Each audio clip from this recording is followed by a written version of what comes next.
negosyo na sa Pilipinas siguradong hindi manlalamig. Sino ba naman kasi ang aayaw rito sa yelo?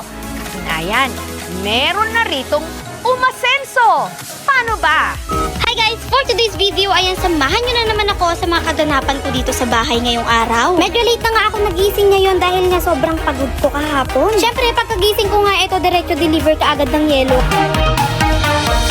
Sa mga bibisita sa bahay na ito, tsak ang itatanong, magkano po ang inyong electric bill? Sa dami kasi ng kanilang refrigerator at freezer, ang kanilang bahay para ng appliance center.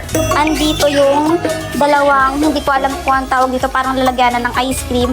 So, bakit may ganito? Yung mga nakalagay dito is ready to deliver na. Ang 16 nilang freezer, naglalaman lang naman ng daan-daang piraso ng